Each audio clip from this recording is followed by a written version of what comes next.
Good morning and happy Galentine's Day. Isn't that what people call it, the day before Valentine's Day? Man, I'm just gonna wait for tomorrow. Hi, it's 9 a.m. and I know gay people and an LGBTQ plus Kiki at 9 in the morning is weird, but that's why I'm still in bed. I'm FayWhat, and I'm gonna help you get your week started off right. We have lots of fun things to talk about. It's gonna be a fantastic week.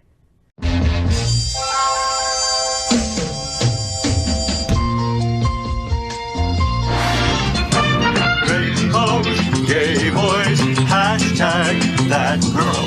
Sunbeams, drag queens, L-word.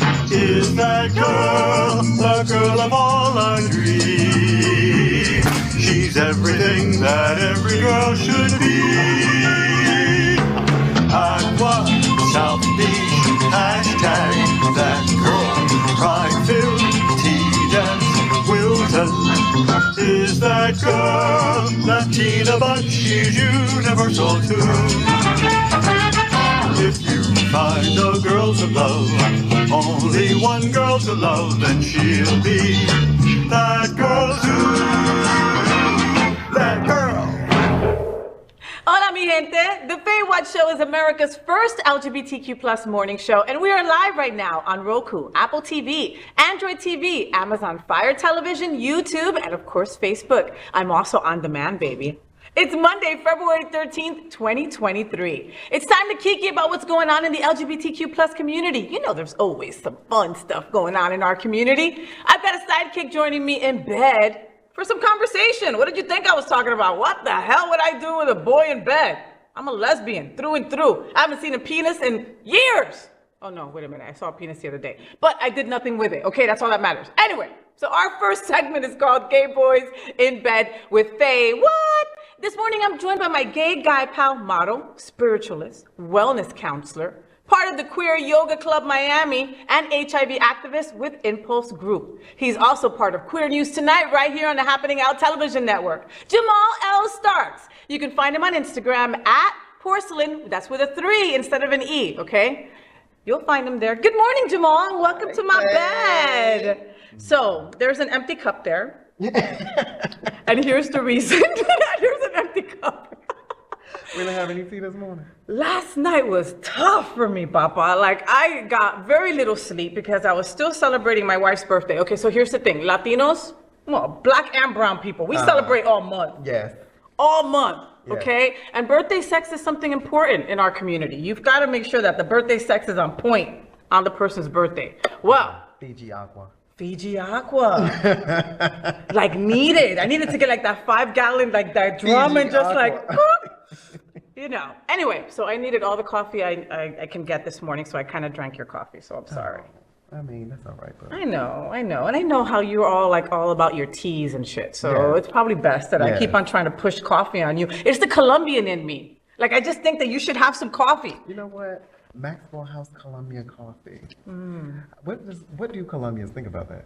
About Maxwell House Colombian coffee? They don't use that crap. They're not gonna use Maxwell House. I know, because that's not real Colombian. No, we need to see like my uncle Juan Valdez out there with the little mule and crap. That's the, you know. Oh yeah, I have some of that at home. My Dominican roommate loves that shit. Oh. No, it's okay. You got it off at the beginning. That's fine. We're good. All right, because I have one more later. Here's the thing, that Jamal is just like, you see him and he's just so beautiful. And you could just see his chiseled, beautiful face, right? And like, he curses when he has to, but it's not something that he like just throws out there. So he's like, I think it's good for the soul. You think it cleans the soul a Yes, little bit? I do. I think cursing cleans the soul. Oh, well, then I've been cleaning my soul up like a mother effer because I curse a lot. Like during Lent, I don't even practice, right? Should we give up that for? I tried. Every year I try. Every year I try to curse less. When is Lent? Side piece, when is Lent? Right now, I think. Really? No, it's not now. We would know. When do we know? The 22nd through April 6th. Okay, the 22nd of... Oh, no, that's my birthday. That covers my birthday. I can't... You can't. You need to curse on your birthday. Yes. Like, is that like a Yes. given? I like cursing. I've Me been cursing since I was too. like 6 years old. I don't think there's anything wrong with that. No, Like I you think said, it's it a cleanses beautiful the thing. soul. It's a beautiful thing. It's like poetry to the language. It's like no other, it's like poetry. No other word can really exemplify that poetry like the F word. No, not at all. Especially if you're having sex. What do you say instead? I don't know. Donuts? I'm trying to imagine last night. Donuts. Donuts wouldn't fit. I think the F word would fit right there where it's It supposed works. to be. It really does. It feels like it completes a part of your soul. Yeah. Yeah. Well, it's been a crazy weekend. Part of the Americas was this weekend. Yes. Oh, that was a lot. Like, that was a lot. But boy, George was incredible. Whoop, whoop. The weather was beautiful. It was a little chilly Saturday night. For us. Yeah, the Yeah. nipples were hard. Yeah, my nipples are always hard. It doesn't matter when. Because you always... It's a little warm in here right now, and I'm still... It's warm in here, folks. Okay? Like, the temperature went up like at least 25 degrees once Jamal got in bed with me. Yeah, I know you like that, yeah. Well, Jamal, there's a lot of interesting things going on in our community this week, and are you ready to kiki on some of them right now? All right, let's do this. So first of all, I want to begin with my spotlight for Black History Month. I think it's so important. I want to spotlight Black folks that aren't usually celebrated, but they should be. And this week, we're going to talk about Gladys Bentley, all right? She was born in 1907 and passed away in 1960, and Bentley was a gender-bending performer during the Harlem Renaissance time. Donning a top hat and tuxedo, she did not give a crap. She would sing the blues in Harlem establishments like the Clam House and the Ubangi Club. According to a belated obituary published in 2019, the New York Times said that Bentley, who died in 1960 at the age of 52, was Harlem's most famous lesbian in the 1930s and among the best known Black entertainers in the United States. Black history LGBTQ plus icon Gladys Bentley was a loved gender-bending performer of the 1920s. What are we all talking about?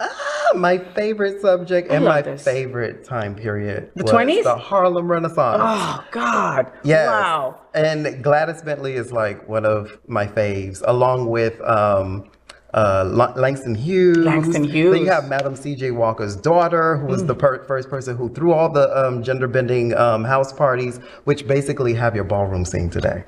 Wow. Yes. Look at that. We learn something new every day. That That's is like incredible. the iconic ancestors of the ballroom scene. Oh, I love that. And because all that stuff was underground. All Yes. that stuff was, you had to know where the things were. Yes, exactly. And Harlem was the melting point. And Harlem was the melting point because of actually marijuana and jazz. Together. Jazz sounds better with some marijuana, so I can see how that goes together. Well, it brought like the conservative white people from downtown Manhattan up to find more of like what we have now, a renaissance, like Beyonce's album. I Like love get that. out there and dance, get out there and move, get out there and Yes. connect. And mixing all of that culture created the Renaissance. I love all that. that creativity. I love that. which Put is- that in a big pan and boiled it, and that's what you got. Yes. Love that. And I love how you threw in the song, Beyonce. album. Beyonce's album. I mean, hello. Yes, because that's what she's trying to create, another Renaissance. Love that. Love that. Well, I'm glad that we did this spotlight, and I look forward to having more Black History Month spotlights in the next weeks to come. I love that. Yes, I'm gonna wear that. I can totally rock the top hat and everything like Bentley did. Next, no one has been a bigger critic of our Representative George Santos ever since he was caught lying about his entire life history than fellow New Yorker and fellow gay Congressman Richie Torres from New York. And recently, Torres announced that he is introducing the Santos Act. It's a bill that punishes candidates who lie to voters about their qualifications.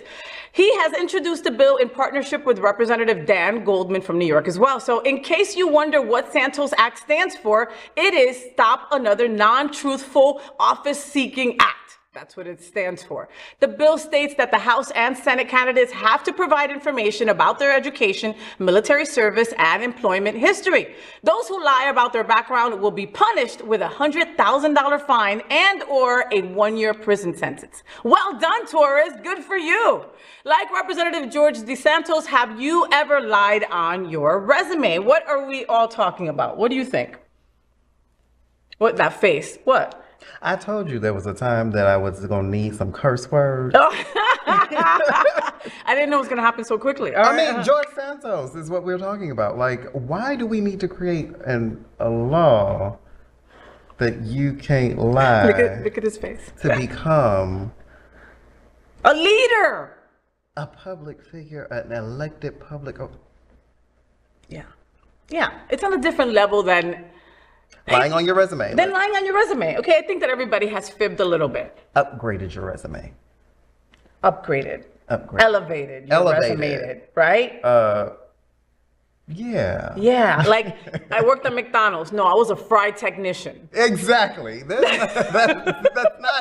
not lying, because there is a technique to frying, right? There is literally a technique to frying. But that I don't think that is such a bad lie. Okay, I mean, again, there's little white I lies. don't even think that's a lie. I don't. This is lying. This is lying. Lying Outright. about your name. Your name. Your name, your military experience. There are people that will. How do you fudge or forge military experience? There are people that will just vote for you just for that. You know what I mean? Like, it'd be like, okay, I was, if somebody was in the military, they're gonna, I mean, that's just crazy that he would lie about everything. Why do we have to create laws in order to why isn't this just standard? Why isn't this the standard? Why? Okay, Jamal, politicians lie. We know that, but wow, like, you're not even real. Right? Basically, who are you? What is the truth, Who Mr. are Santos? Like, is that really even? Who are you? I don't know. Who are you? Well, if this bill passes now, people won't be able to lie. And yes, you're absolutely right. Something like this we shouldn't need something like this, Jamal. But you know what? We do. This guy has been in the political scene for years under false pretenses all throughout. And if he could do this, can you imagine how many politicians have had? We have no idea who the heck they are. Yeah. I mean, yeah.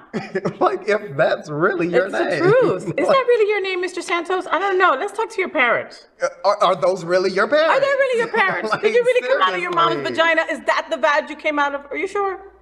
No wonder they're so, like, politicians are so screwy. That just makes sense, right? Yeah. Well, I find this hilarious. it's hilarious. And I mean, again, everybody smudges a little bit. Maybe it's a time. Maybe you were at a job for, 8 months and you're like, you know what, let me just put a year because it sounds better. But, I mean, in this day and age, you can find out everything. Yes. Yes. Like, it's that's not what a I would secret. I would It's be the in information constant, age. Yes, I would be in constant fear. Like, you can Google anybody. Anybody. You and can I Google have. anybody. Every time my best Yeah, friends I date go- somebody new, I Google them. I Google who I date, too. I I gotta mean, stay safe. yes. I Google. Yo, people is crazy. Like, yeah. Dead ass. Yes, dead ass. You don't want to end up like that Dharma shit. See, there goes the answer. See, there was 3. Mm. You're allowed. Next, Redditors in the Ask Gay Bros community will attest that when it comes to dating gay boys, sometimes attraction fades away, and sometimes it's a cut to black. We'll talk about your little boo in a second.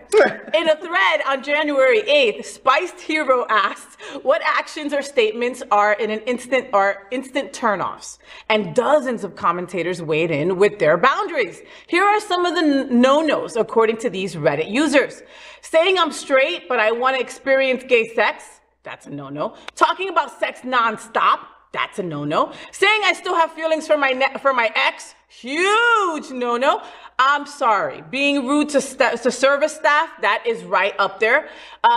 Saying make America great again, that'll totally make us go for the door. We could not agree more with Redditors for sure. Complete deal breakers. What are the complete deal breakers when going out with a gay boy? What are we all talking about? What do you think? Mine is being rude to customer service. So that one, like, I saw your Yes. head almost like fall off when I said that. Yes, I test that. That is a test of mine that I do. When it's time for us to go out, we go to a nice restaurant, boom boom or something. I am watching you.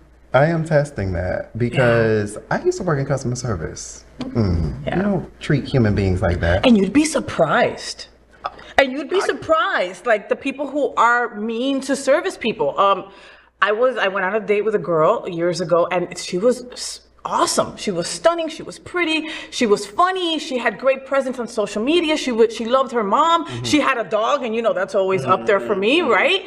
And when we sat down, she was freaking rude as hell. Like, I think that's how rude? Like, the food came out wrong, and things happen, right? And she just kind of, instead of saying, wow, this is wrong, or can I send this back, or just like, she made a big deal out of it. She was very dramatic. She was very loud. She asked for the manager. Oh, no. And I just sat there super quiet because I was kind of stunned, Jay, right? I was just kind of like, is this really happening? I was like wanting to crawl out of my skin and run out. I was super embarrassed, and I never saw her again. And so that was kind of a deal breaker for me, because if you're able to treat someone that you don't even know, and the waitress was an older woman too. Okay, so there were so many boxes that she was checking off that I was like, nope, nope, nope. I'm out of here. I'm never going to see this girl again.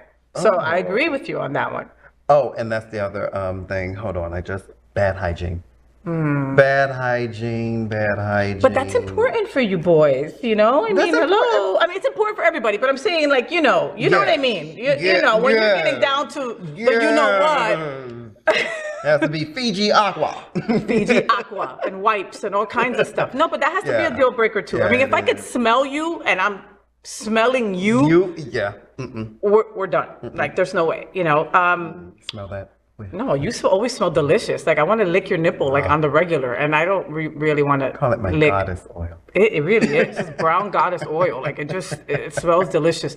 I have, one of my best friends, gay boy, he was single. Now he's not. But when he was single, I was trying to hook him up with somebody else that had just come back into my life that I hadn't seen in a long time. And I love this guy, and he's handy. He knows his way around a Home Depot, and he's not a lesbian. He likes his mom. Like, he doesn't drink. He had all these great attributes, and I was so excited to have these two meet. He's athletic. He liked to go to the gym. All these wonderful traits that I know my gay boy number one would really like.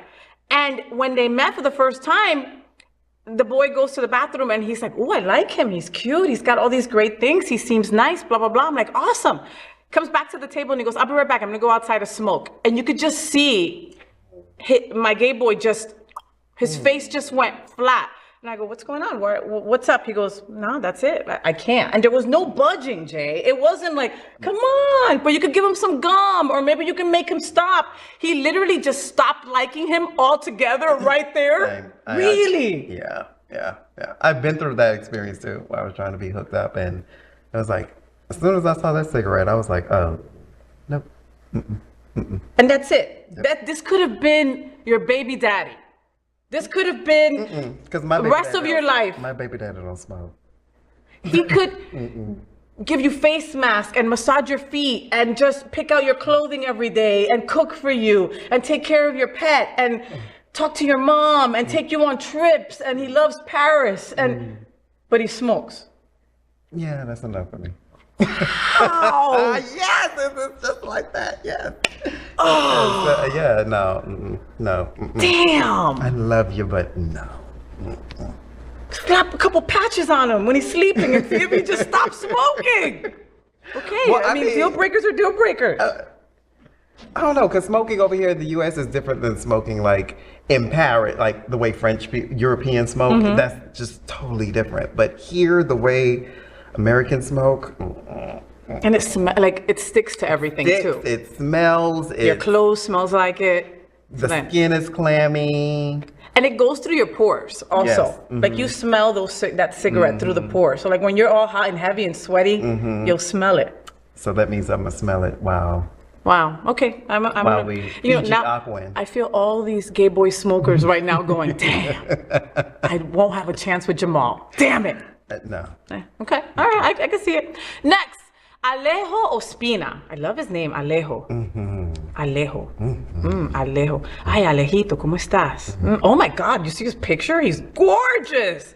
So he's a Colombian gay adult content creator, right? And he went viral recently, not for any X-rated scenes that he shot, but for his Taylor Swift tattoo. Ospina is a big fan of pop divas, okay? And he already has a massive Ariana Grande tattoo on one of his shoulders. And now he has got the lyrics to Swift's 2012 song, All Too Well, inked on his entire thigh. It takes up the whole thigh. And these lyrics are from the album that she re-recorded and included a 10-minute version of the song with extended lyrics. The internet is loving this tattoo, okay? What about you? What do you folks at home think about this tattoo? I mean, he's gorgeous. Taylor Swift tattoo versus the porn star Taylor tattoo. What are we all talking about? What do you think? I saw you reading. I saw you trying to read his thigh. Yes. Yes. Yes. Yes. Yes. These are the things that God has made that are beautiful, that allow us to indulge. Just look at that. Listen, if I was dyslexic, I would definitely be trying to read all that. I'd be like, look, I'm gonna fix this. Yeah. I'm gonna stay down here as long as it takes. Ojino, Alejo, whatever your name is. Okay. I'm not mad at it. You're not mad at He it. can tattoo whatever he wants to his body, and it still look like art. He's gorgeous. Yeah. Okay. Yeah. But Taylor Swift, do you like Tay-Tay? No. I love Tay-Tay. No. I'm a big Tay-Tay fan. Like, I don't care for the lyrics, but do you see that? Do you see that? Wow. That's a work of art. you know, I've never wanted to live on a thigh till now. My mom would be so happy. It's a Colombian dye, right? All right, well, you go with your bad self. But see, if he already got Ariana Grande on one side and then he got the Tay-Tay lyrics on the other, that means he ain't done. No. And that might be a deal breaker. You understand? Like, I love tattoos, but I'm not gonna, I prefer. I love a tatted. I love. Oh, you don't care. Because I love tats. And I'm getting my whole back done, my chest and all that. So Yeah, but tatted boys done well. Not like drunk tattoos that you don't know what the hell it says. You know what I mean? But I mean, on a body like that, it doesn't just, matter. You don't, okay. At that point, it's like.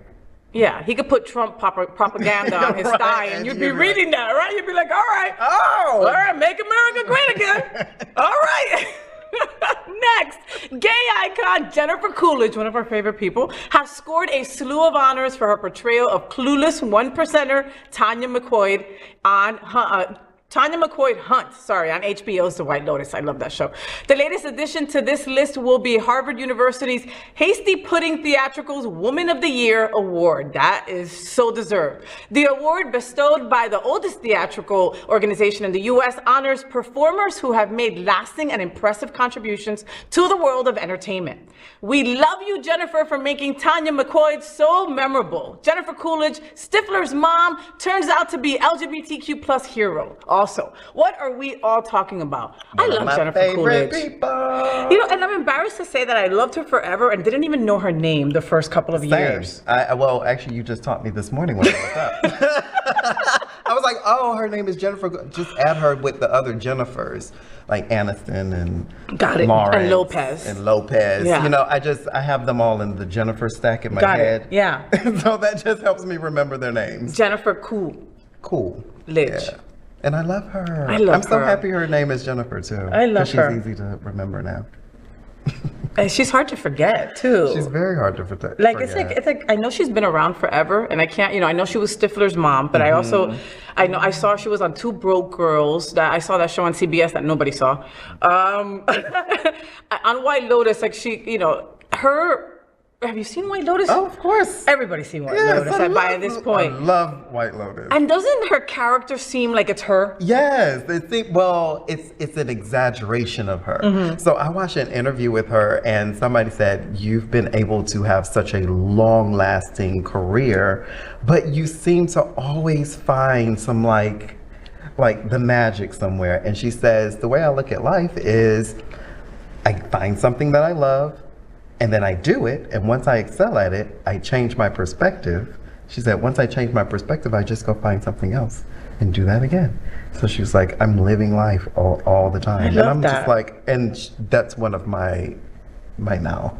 I love that. And I can't remember where it is that she lived, but somebody told me that she has like a normal house in a normal neighborhood, that it's not that kind of deal where it's like, you know, fenced in and security and all that kind of stuff, you know?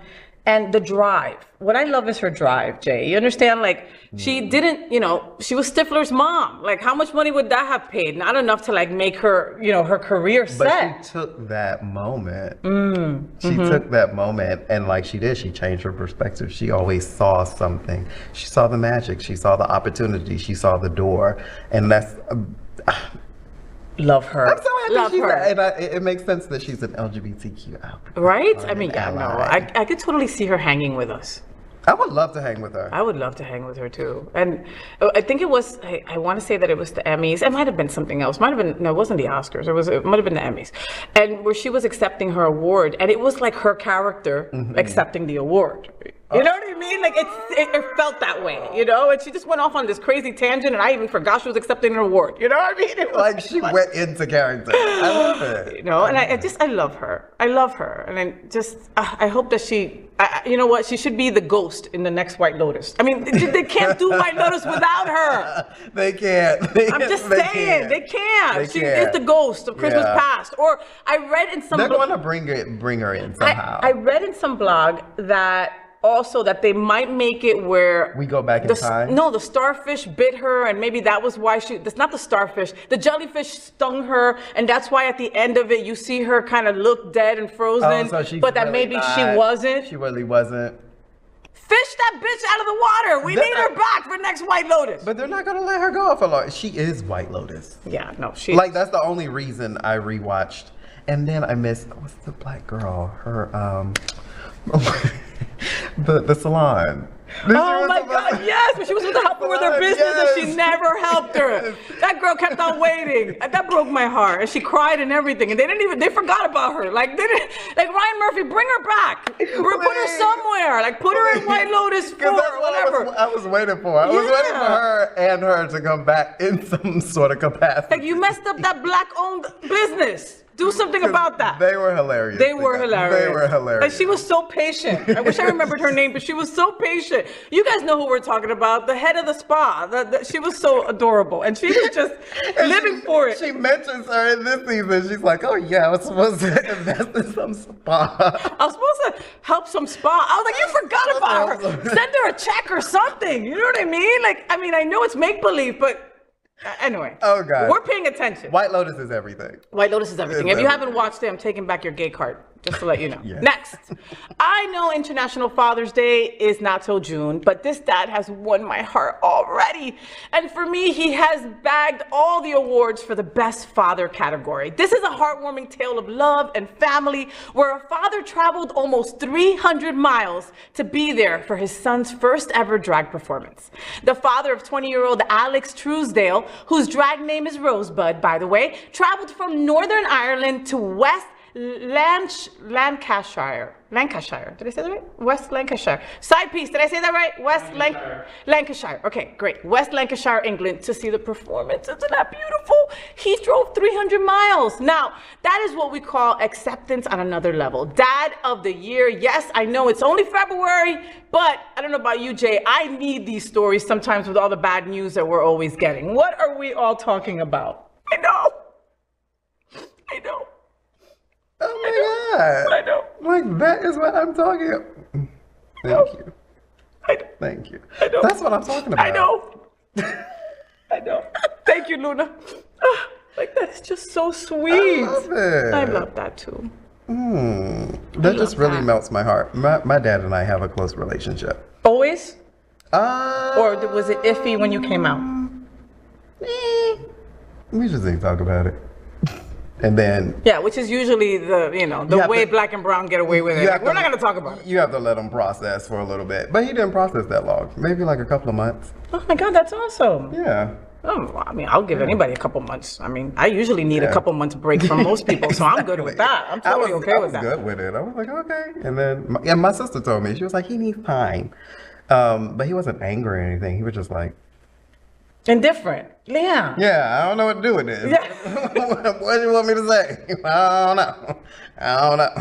And now we're okay, but it's better, I don't know, than F you, get out, right. I'm done with you, son, blah, blah, blah, blah, which many of us get, you know? So I'll take the I need some time or I don't know what to do with this before the hate, you know, and that too many of our community get. And so, this is so heartwarming. It just shows that it doesn't take, it's not that hard to be a human being. Wow, from your lips to parents' ears. Isn't that crazy? It doesn't. It doesn't. We would still be doing this story if the father wrote a letter and put it in his suitcase when he was on his way. You know what I mean?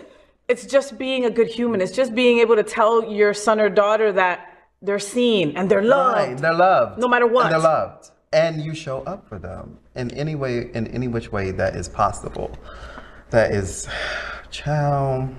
Yeah. I know. It's so sad that this is just like rare. It's sad that we have to do a story on it, you know?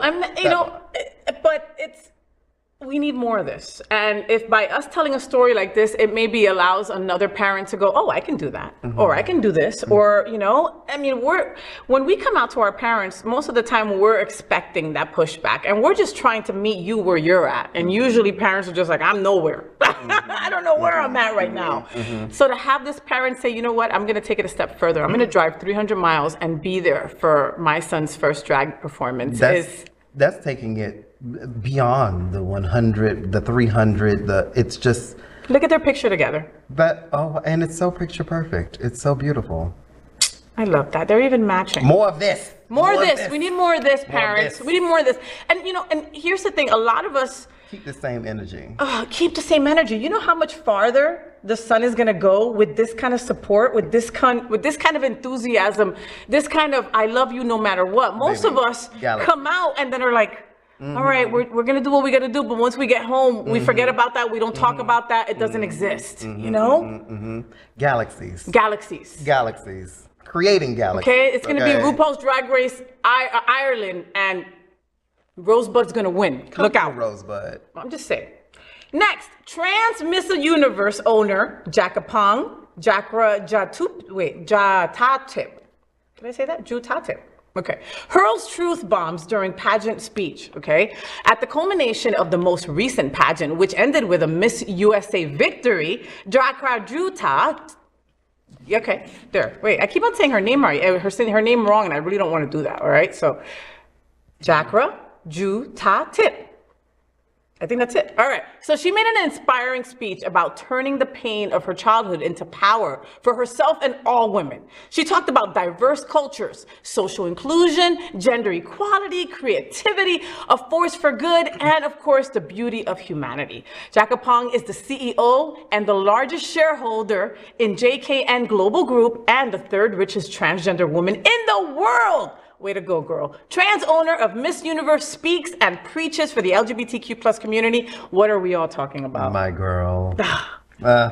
And from Queer News Tonight, because I was the first to report on her. Were you? I was the one to read the story. And from there on, me and Jakapong have been like this, so I think that it's in the universe that me and her gonna be like this. I love that. I saw your speech, sweetie. It was so powerful. She was like, kiss my ass.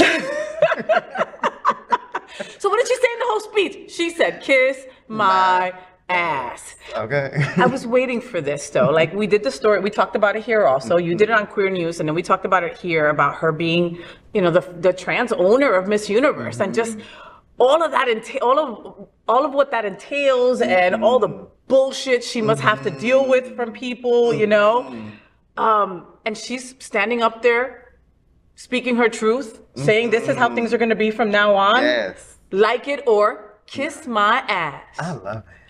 Come through.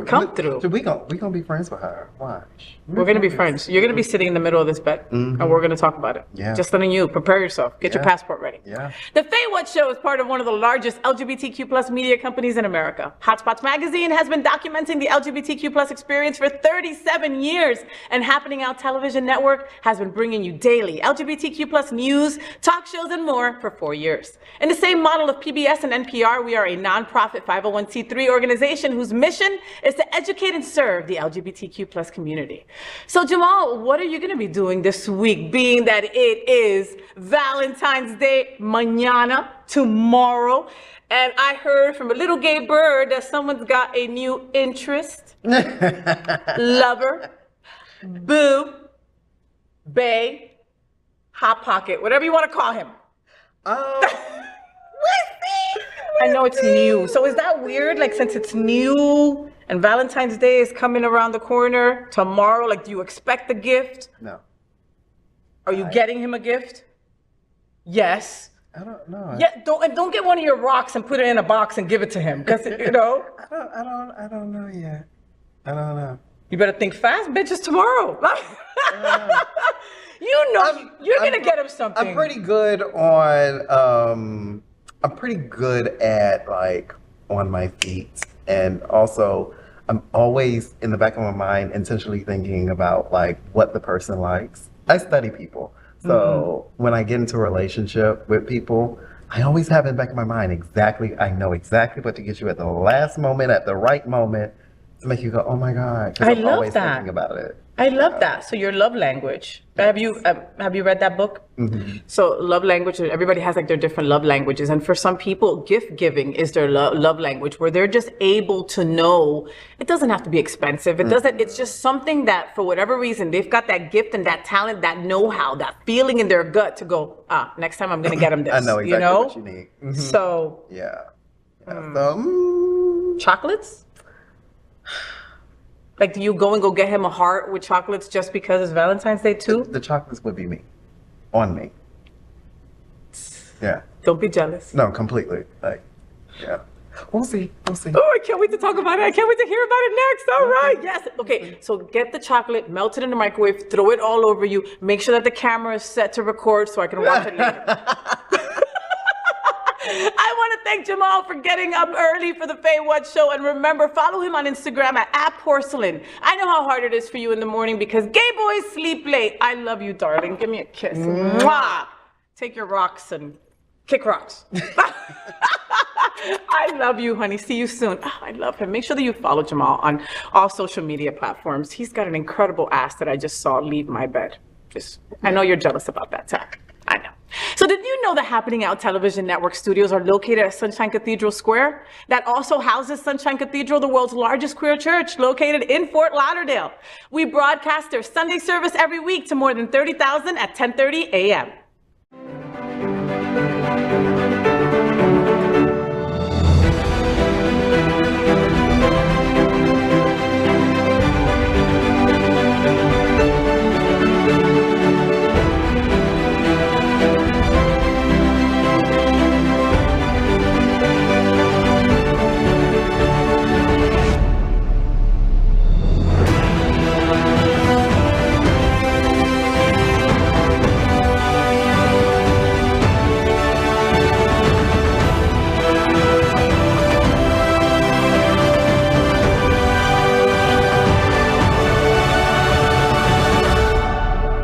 I'm Karina Iglesias, a top 16 contestant on NBC's The Voice. The music industry is a variety of styles, types, and rhythms, and that is what fills our lives. That's why I understand diversity is so incredibly important in our LGBTQ community.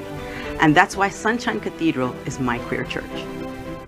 Big shout out going out to Miss Karina Iglesias. We love you, boo. She actually was one of the first interviews on the new FayWhat show. Love her.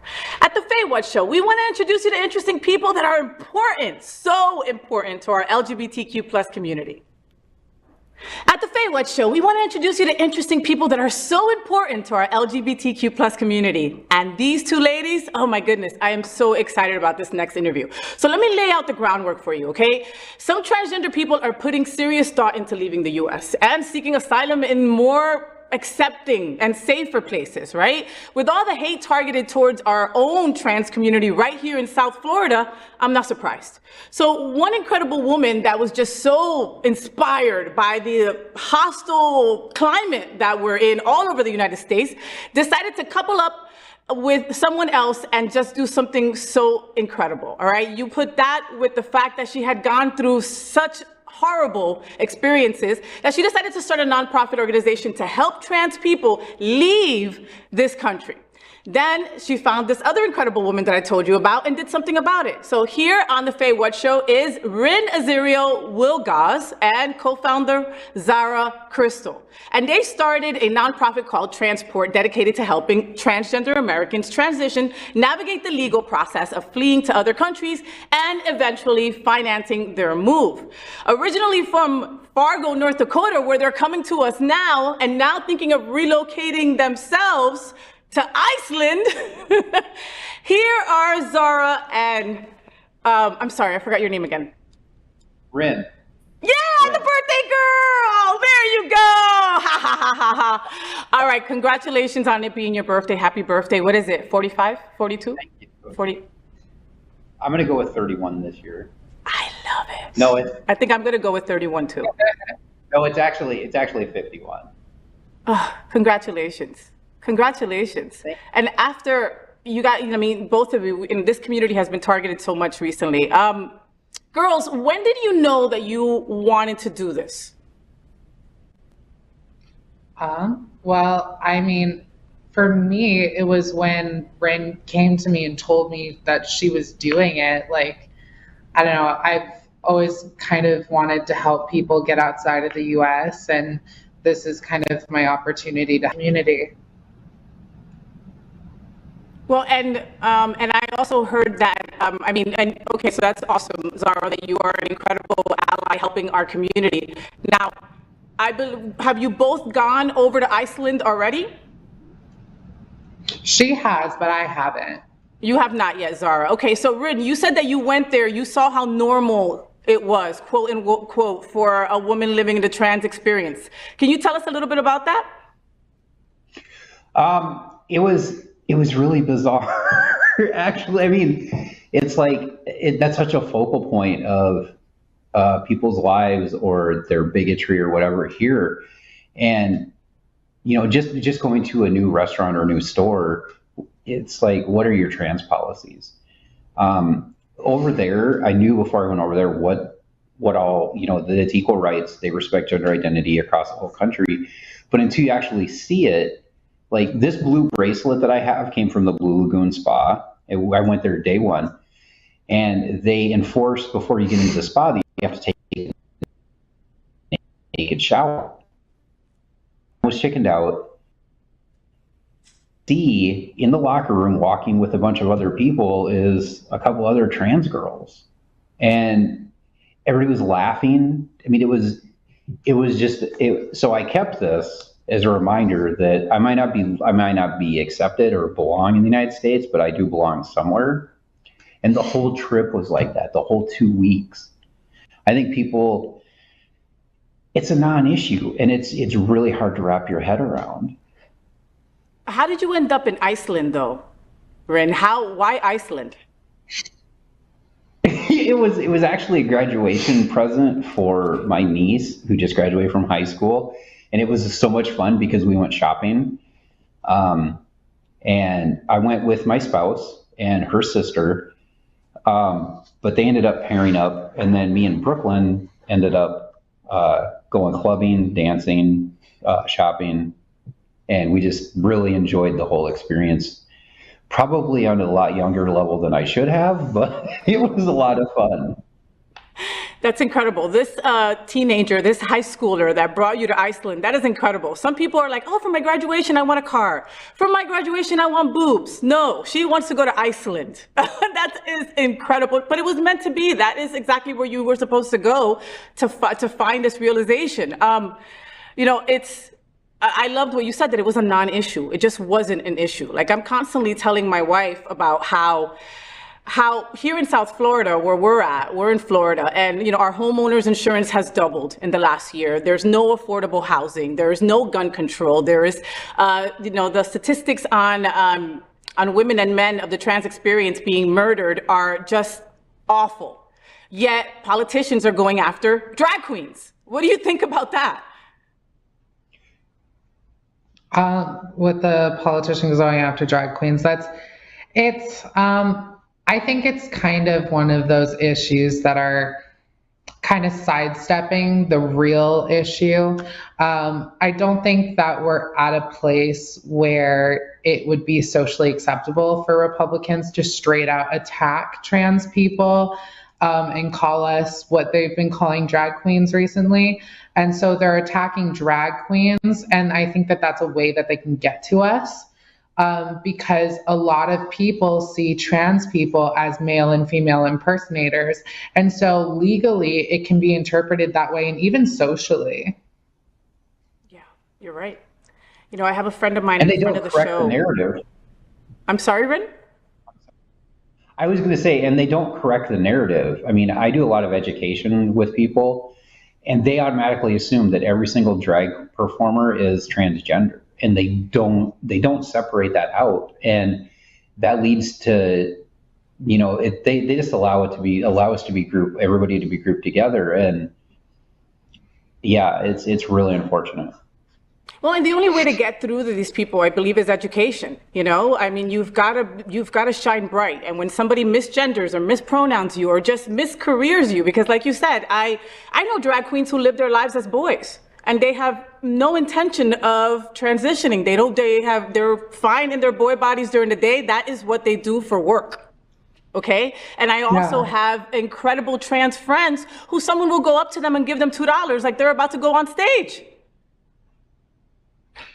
Well, yeah, and I'm actually a drag queen here in the area. So like I kind of get to live the life of being a drag queen and a trans person. And people just kind of treat me the same way regardless if they don't know what trans people are.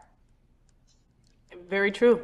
Very true. So I've got a friend, her name is Raji Narang Singh, and she's an actress. She's a reality show star. She was on the show Botched on E! Entertainment a bunch of times, and she's been on a bunch of other shows. So she's down here, and she is a trans activist, and she is an incredible advocate. And whenever she needs to go to when she has to go to Tallahassee, when she has to go to government, when she wants to speak out like you do so much, Rynn, she says that she will not stop at a rest stop on the way up. She will have to hold it the 10, 12 hours to get from South Florida all the way up to Tallahassee because she just refuses to deal with what she will be targeted with at some of these places. And I had read somewhere that Rynn had said that there are places that you won't even drive to in North Dakota because you feel the same way. Is that true? I will not drive like west of Fargo. Because it's with it being right on the border of Minnesota. Minnesota has public accommodations laws. So they've actually kind of included gender identity and sexual orientation into equal rights laws statewide. But the last time, this was right when I first started transitioning, I tried using a men's room up in a little town called Thompson, North Dakota. And I went into a stall, went in to go pee. And I guess there was a kid in there and his dad came in and waved for me to come out of the stall and just started choking the living crap out of me. And I thought he was going to kill me. So after that, since then, I won't frequent places that don't have transgender policies. And the thing that sucks is like they have them anyway, but they won't advertise. So you have to out yourself to even find out what the policies are.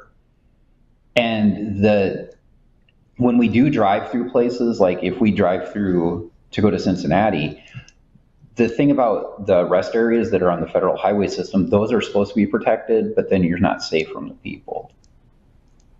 Yeah. Yeah. And the second that you out yourself, you're putting yourself in danger. Zara just went and testified at the state legislature yesterday. Yeah. Oh, did you guys stop anywhere? I mean, yeah, we stopped places. I don't know, usually I can pass relatively well. People just think I'm a really, really tall 6'2" trans or 6'2" cis woman. But also, that wasn't the weirdest thing standing out about me though, because it was like 8 a.m. and I was like in the corset with a long dress and like heels and everything, and I walk into a gas station. They're not thinking, oh, this is a trans woman. They're thinking, oh, this is a hooker. So then you get that stigma attached to you as well. Oh my goodness. Yeah. Rynn, do you still not feel today safe in certain places after something like that happening to you? Because that was what, in 2021? Yeah, that was a couple years ago. I'm just really more, and the thing is, like, transitioning and losing all your privilege, thank God I've had such really good friends that they're like, Rynn, you have to start thinking like a girl. You can't do this. You can't put yourself in these situations. And so, yeah, it's a definite, I call it my girl brain. So that's way more active now than it used to be. So there's always this vigilance that takes place, and considering where we live and what the state's trying to do, yeah, it's definitely always scary situations. Yeah, in new places.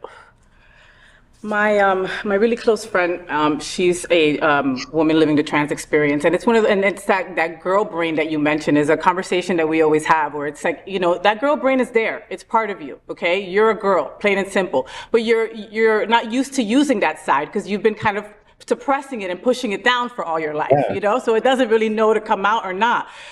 You know, I promise you, soon enough, you'll contact me and go, I got what you were saying. You know, women, we get this weird sixth sense in the pit of our stomach. We just know when something's not right. And we're taught from a young age to just trust it. Who cares if you're wrong? You know, and that has to be upped a lot more now. You know, you've got to take care of yourself. If you need to carry a taser, you've got to. This is the world that we live in right now, Rynn, and something horrible. You could have died 2 years ago. Right now, I'd be talking to Zara by herself if that man went through with what he probably was thinking in his mind. Yeah, absolutely. You know, the HRC says that trans women are more than 4 times, more than cisgender people to be victims of violence, okay? So adding that trans also are likely to suffer more fatal violences, you know, like by someone that they know. Has that been a reason for someone to come to transport and ask for help? I think it's more just the legislation. I mean, the North Dakota tried to pass a bill last week that actually wrote us out of the state constitution as an acceptable gender and forced anybody who got state money, state funding, worked for the state to refuse to respect pronouns, and which would have meant going to the when, you know, if somebody went to the DMV, they would force them to revert to their original gender that they had on their driver's license. So I think it's really prophetic that because I kind of got the idea when Roe v. Wade dropped, but it's really prophetic that with this legislative session 6 months later, it's like, this is way worse than I thought it was going to be, because it seemed like it was getting so much better. And the thing that really is horrible is, even if these laws don't pass, just the general consensus with the people that live in this area, they see that their hate and their violence and their confrontation is justified, because the people that they elected to run the state think it's okay to legislate us out of existence. So yeah, it's absolutely horrible. And I think the violence escalates. It like feeds on itself. You know, we have a couple active neo-Nazi groups in Fargo, Patriot Front, Proud Boys. Some people are, I don't know if they're pretending to be, I don't know. But I think it's going to get dramatically worse, in my opinion. I mean, you've had, since Roe v. Wade dropped. Oh, what do you mean? You've noticed a difference. Oh, yeah. Definitely. I don't know, it's scary because people have been a lot more aggressive in the sense of, like, just socially, people have been more aggressive towards trans people and queer people. And then on the legislative level, people just, I think politicians are really coming down with like this false sense of kindness, because before it was more, oh, we don't hate trans people, but we have a few concerns. And now it's more along the lines of, these people are out to like rape our children and are going to like hurt just about anybody they come in contact with, and we need to outlaw them out of existence, which means that we're getting closer and closer to like this fascist society. And I think what Rynn and I are trying to do is we're trying to get people out before a Hitler figure comes to power, if that makes sense. Yeah. Well, you know, our governor is going to be running for president. And he's way worse than Trump could ever be. You know, he is fascism personified. And we've had over 200 bills last year targeted towards our trans community. We have a Don't Say Gay law that went into effect, that our children can't go to their guidance counselor or tell their teacher that they're gay without being outed to their parents. Teachers who are LGBTQ plus can't put a picture of their family up at their school that they teach at. That's where we're at right now. You know, the Trevor Project, which I know that you ladies are familiar with, you know, they are expecting and they see forecasted a lot more suicide, you know, going up in our community because of these laws, you know, where it's like, I remember growing up as a kid, knowing I was different, but it not being on the news as we were hated. Now, you know, all LGBTQ plus don't, before they leave the house, they take a breath and they go, I'm hated out there, but I have my chosen family. I will make it through this day. And they have to tell themselves that every single day. And it's getting worse, just like you said, you know? There's a lot of those, oh, I'm sorry. I was just going to say, a lot of those laws, they're replicating those in every single state. The ones that you talked about that they've already passed, they're being voted on this week in North Dakota. They're just going to keep replicating. I mean, with the way the Supreme Court is, they're going to let the state legislators do whatever they want because that's how they've ruled so far. Well, also, like, I don't know. I went to a hearing. I went to a bunch of hearings yesterday about all the negative legislation being put out in Fargo, or well, just in North Dakota in general. And because I was invited out there by a politician to give my testimony on my experience with conversion therapy. And just, I sat in there for every single testimony that they put out. And the people who are for these bills are so nasty. Like, they believe that we're a disease, and just hearing the way they talk about us just made everything very real, because I experienced homophobia and transphobia in my hometown growing up, but to realize that, oh, this isn't just a culty town out in the Midwest somewhere. This is Bismarck. It's terrifying. Yeah. They actually are voting. I'm sorry. They're actually voting on a bill that the state will refuse to identify any policy making by any international health organization. To completely ignore the science from the World Health Organization, from WPATH is the one that I'm worried about. Who does that? We're going to ignore all the scientists and come up with our own facts. Yeah. My wife is a nurse practitioner. She's constantly telling me about these crazy emails and stuff that she'll get about gender affirming care, that she's like, get the science, people. What are you saying? You know, the AMA will say something completely different, but they will still come up with their own statistics and decide for them. You know, I know nurses who are afraid to take care of trans children because they don't want to lose their licenses, because they believe that our governor DeSantis will go find them and seek revenge. And I can't blame them for that fear. So, girls, and I think if we start helping people, no, please go ahead. Go ahead. I'm so sorry. No. I was just saying. My fault. Well, with the way, with Ron DeSantis and people like Trump leading the example, how long is it going to be before they outlaw all transgender care for everybody?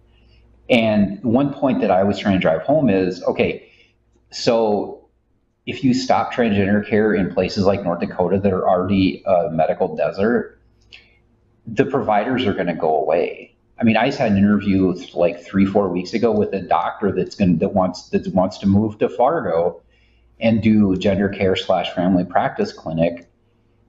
And now that whole thing might be completely outlawed. And that would have been a huge benefit to the community. And it's probably not going to happen. But if you start legislating away healthcare for a demographic of people, the other providers are not going to go. And mental health people, if they can't identify people by proper pronouns, they'll leave. They're not going to.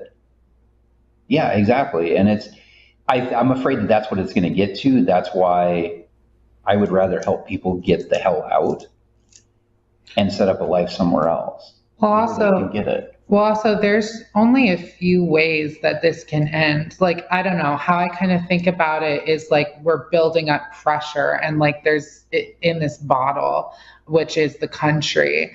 And the pressure has to go somewhere. It can't just like, I don't know, it doesn't just dissipate. And I'm thinking that this is, yeah, I don't know, it's hard to explain. Either America is just going to continually become more fascist until like people just literally cannot live here anymore.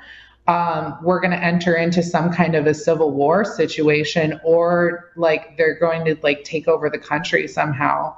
And I know that sounds like conspiracy theories now, but like, who's to say? Because like, I don't know, I read a statistic, or I was told by somebody that like before World War II, it's like Germany wasn't like, it wasn't as fascist as it was during World War II, but then Hitler came to power and just like, it exploded.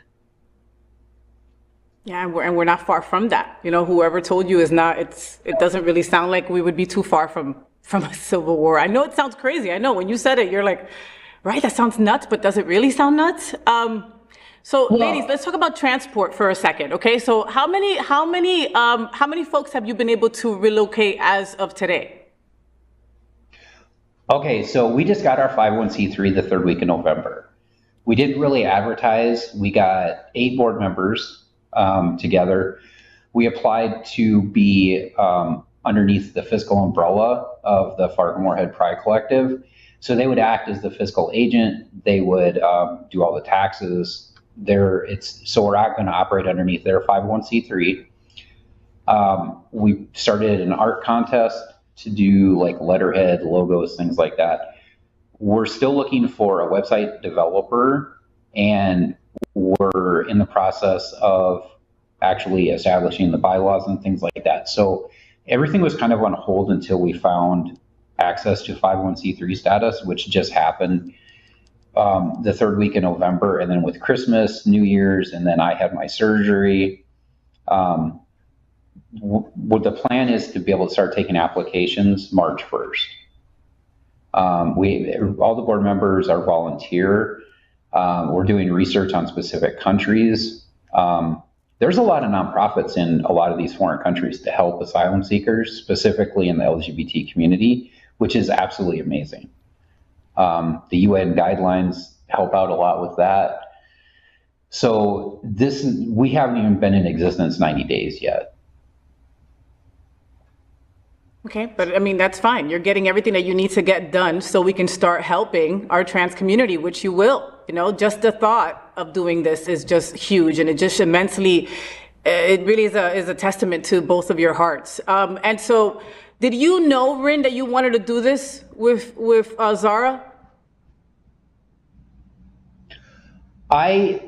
We actually talked about it when I first came back from Iceland. I was like, yep, I'm moving there in 2 years. And then it's like, because I started doing research on UN guidelines for like immigrating. And when Clarence Thomas brought up his little worth of politics, when the Roe v. Wade decision came down, I actually, when I was in Iceland, I actually had people from Fargo calling me because they were worried about their marriages being annulled. And they wanted to find attorneys that would help them do powers of attorney or wills in the event that their marriages got overturned. So it was kind of floating around in my head. And then by August, I think, I started hitting people up to be on the board to help with specific things. And Zara wanted to help, and she's actually way better at the social media stuff than I am. So she was kind of on board for that. And then decided to be on the board to go to because you originally wanted to go to Sweden anyway, didn't you? Yeah, I was going to go to Sweden on my own, but I couldn't really find a way to get there. And honestly, I was considering taking up sex work in order to get over there. But then Rynn came along and she's like, oh, I'm going to start up this nonprofit called Transport, and it's going to help people claim asylum in other countries. And I was like, oh my God, like I'd love to access that if I could. And she was like, yeah, absolutely. As long as you can like start up a base there to like take in people once you get there. And then eventually things just started rolling along a little bit more. And I saw like, I don't know, I thought about it, and I had gotten kind of burnt out from my time in activism like last year. There was some really scary stuff that happened. And so then when I finally kind of got booted up back again, I saw what you were doing and I was like, oh my God, I need to be a part of this. And so I came to her and I was like, I really want to be a part of this in any way that I possibly can. Cause like, I want to help my community, because I wouldn't be alive without this community. I know that for a fact. So anything I can do to help is like, that's all I want to do. And just like a side note, this is totally, we don't have any like model to work off of. Everything that we, all the resources we find, all the people we talk to, all the services that we're going to offer, this is all like bar napkin plans. I mean, there's no model to work off of here. This is something completely new. So, and every client is going to be individual. So we just have kind of a bunch of, you know, we've got a lot of stuff written down. We might add services later, depending on the situation. But like Zara said, one of the things that we're going to stipulate is we want a verbal commitment from every person that uses the service to commit to helping at least 3 other people get to the country where they're resident in. Whether that's helping them apply for employment before they go there, to help get a work visa, because not everybody's going to want to do asylum, or, you know, you can immigrate without doing asylum. So yeah, and so like something I'm planning to do even once I move over to Sweden is I'm gonna be like helping people through the process, because I'll know what's going on because I went through it. And so I'll be able to like go visit people in like I don't know, was it like the asylum center or whatever? Yeah. And like tell them, okay, this is what's happening here, and like don't worry about it. Well, and then they can come stay at my place after they've like properly gotten asylum. And basically I'm just gonna help make their move into the country a lot smoother. And with all the exposure we've had on an international stage, thanks like Vice News, McClatchy, Media Services, we've actually had 3 attorneys, immigration attorneys that live in different countries in Europe, have reached out to offer services for free. And the other thing too with the exposure is we're really hoping that other people decide to start doing the same thing in their own areas or communities, because realistically, to do this right, you have to be able to be in the same physical area as the person that you're trying to help, because of state laws, because just the way it works.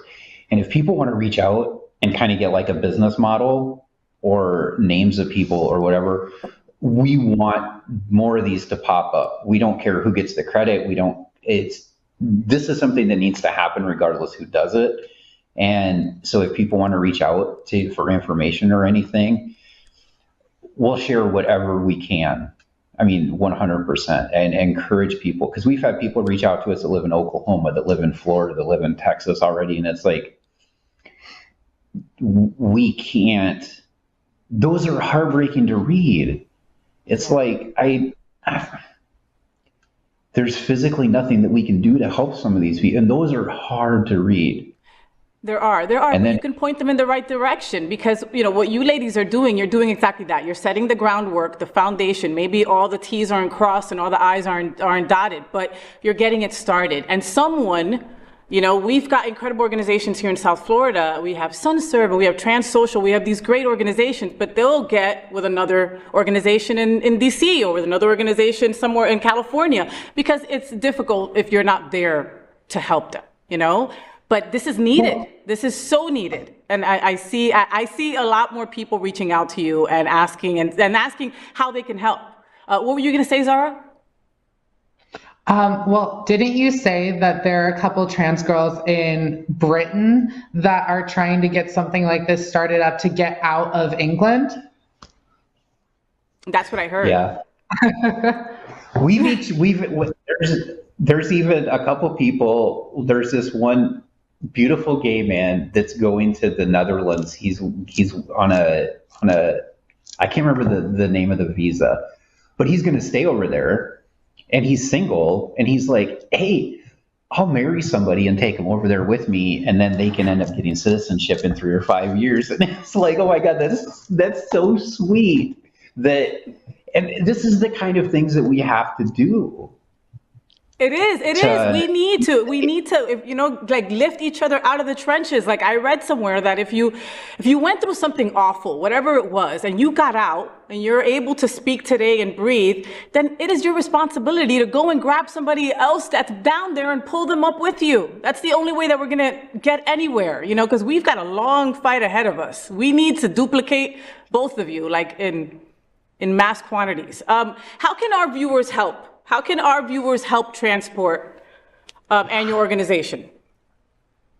We're not asking for a bunch of money, but if people go to the Facebook page, Transport Services in Fargo, just like the page, keep up on the information. As soon as the website's up and running, we've got the domain name locked down and we've got the back end space and the security. We're just looking for a web developer. If somebody wants to, that's the other thing too, anybody that works on this project, we want to try and keep them in the queer community. So I'm kind of being selective on that front. I know it sounds so sentimental and stupid, but if somebody and the only thing that we're going to budget money for to actually as an expenditure is the web, paying for somebody to create the website. After that, all the money is going to go towards the mission statement. I know a lot of nonprofits don't do that, but we want like 90% of every penny of every dollar goes to the mission. Well, also, weren't we talking about like hiring somebody on to like take in applications and stuff? If we can still stay above that 90%. Yeah. Yeah. But get an intern.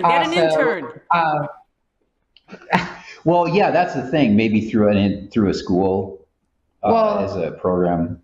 Well, also, like, people deserve to get paid for what they do. But also, something that I'm going to be doing here soon is I'm going to be developing the social media for all of this. Like, I'm going to be getting an Instagram up and running, possibly a TikTok or a YouTube if I can think of some content ideas to put out for that.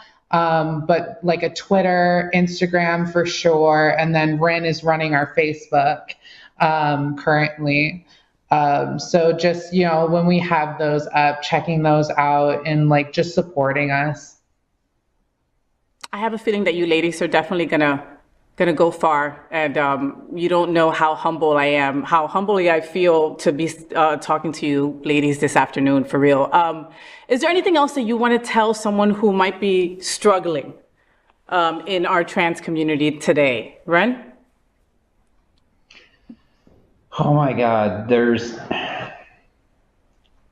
is going to sound so cliche, but try just day by day. I mean, there's really just keep hanging on. Don't give up. Don't let society tell you who you are. Yeah. And like, there are so many of us out here, like so many of your trans and queer brothers, sisters, and non-binary siblings just out here who love you and will support you. I don't know. I remember being like, I remember being closeted and like going through really tough experiences and feeling so alone. And I just want everybody to know that like, you're not alone. You just haven't found your family yet, but we'll find you eventually. Oh, you're gonna make me cry. I love you ladies. I like that. Please, I love that so much. And it's not cliche, none of that. We need to hear that every day. We're hard-headed and stubborn. So thank you for saying that, because we need to hear that. There is help, there is hope. just be, blood is not, it's not as all cracked up to be. We don't get to choose those people in our family. Our chosen family, we get to choose, and I really do believe that the universe puts them in our path for a reason. So folks, make sure that you follow these ladies on social media. Rynn and Zara, they're doing great things with transport. And if there's anything that we could do for you over here in South Florida, please reach out to me. Both of you have my contact information. Whatever we can do, I'd love to help. We've got to spread the word, and we've got to make sure that our trans brothers and sisters are safe and they're happy, and they deserve the happiness wherever that might be, in the U.S. or somewhere else. So, ladies, thank you so much for being on the FayWhat show this afternoon. Thank you so much. You're welcome. Thank you. Yeah, thank you so much. Incredible ladies doing incredible things, all right? If you're out there and you're not doing something, you're sitting on your butt wondering, oh my God, there's so much hate against my community. You need to be out there doing something. All right? Bye-bye, ladies. Bye. Bye. Finally this morning, I want to get our week started by telling you some things that are really important to me. We call it Faye, what's on my mind? I gotta put on my studious glasses. Do I look smart? Do I look like a smart lesbian? Mm-hmm. No, I kind of look like a geek. Anyway, that's okay. All right, I can be a geek sometimes. So, lesbians and cats are on my mind. Yes, you heard me right. Don't get mad, Luna. Okay, I love you too. Okay, and all the reasons why lesbians and cats are soulmates. Okay, lesbians and cats are soulmates, period. And the stereotype is completely true, that we're very, very similar. So if you love a lesbian or you're a cat lover, you'll see the similarities in what I'm about to tell you. So, since the dawning of time, lesbians and cats have been linked. Lesbians can't get enough of cats, and cats can't get enough of lesbians, and you gay boys love us both, right? Okay, so similarities, here they are. Cats and lesbians both love cuddling and company. Lesbians stay home and cuddle. Cats stay home and cuddle. They are exactly the same. See? Next, cats and lesbians are both extremely loyal. We are very loyal, okay? We stand by, cats stand by their humans at all costs. Their wives, their girlfriends, their whatever. They stand by stuff. And cats do the same thing, okay? We both are very loyal. Another thing, cats take as much pride in their appearance as lesbians. Yes, they do. Butch, boy, femme, whatever you want to call it, okay? Among cats and lesbians, we both really take our time making sure every part of us is perfect. Cats and lesbians are also known for causing chaos, all right? No one causes more chaos than lesbians. My cat Gypsy used to love to just knock or whatever and just go bloop. And I've been known to do that too. Sometimes when people don't pay attention to me, I just start knocking shit off their stuff just for fun. We cause chaos. Lesbians cause chaos. Cats cause chaos. And still you love us both. Cats, like lesbians, they're unpredictable, okay? They unpredictably either show complete loathing for you or want all your love and attention. Yeah. Lesbians, much like cats, are known for being extremely temperamental if you mess with us. You cannot tame either one of us. You can't tame a lesbian and you can't tame a cat. Just remember that and don't try. Gay boys, if you don't have a lesbian friend, make one, okay? Because we are a lot of fun. And lesbians, if you don't have a gay boy in your world, you are missing out on one of the best treasures that God, Spirit, Allah, and higher power has ever made. Okay, that was why I even started the FayWhat show, to unite the L and the G together. So I hope that I am doing that even a little, all right? So today you learned how similar cats and lesbians are. So go out and find one of them. Gay boys, I'm talking to you, all right? All right. Well, that's it. That's the FayWhat show. I hope that you had fun. I am really passionate about trying to connect the L and the G in our LGBTQ plus community. It's often hard for us girls, but if we believe that we are one strong community, then we must support all the letters of our LGBT and Q+. We opened the show with a nod to Mary Tyler Moore, and that girl's Marlo Thomas. This show is dedicated to a strong LGBTQ plus community. I just encourage you to be a little bit kinder, a little bit funnier, and embrace our tremendous diversity. It's what makes us so strong. So until next Monday, world, at 9 a.m. live or anytime on demand. I'm FayWhat, and I'm #that girl. happy Valentine's Day, okay? Have a wonderful Valentine's Day tomorrow. I can't wait to come back with you next week with more Black History Month spotlights. Gotta say thank you to my boy Jamal for being his little sexy chocolate self in bed with me today, and the girls at Transport for being our interview. I wish you a week full of sunshine and rainbows. Stay gay.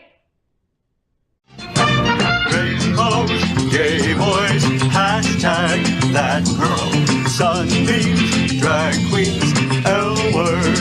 Is that girl, the girl of all our dreams? She's everything that every girl should be. Aqua, South Beach, hashtag that girl. Pride-filled, tea-dance, Wilton. Is that girl, Latina, but she's you. So, did you enjoy the show? I know you did. So make sure to click subscribe so you won't miss any of the events, news, or interviews right here on the FayWhat show. Ring the bell at the bottom of the screen, right there, so you'll be alerted every time we're live. You can also click on the Happening Out Television Network logo so you can see all of the shows on the most diverse LGBTQ plus media network. Find out just what we're doing to bring the L and the G together right here on the FayWhat show. Get the week started with me.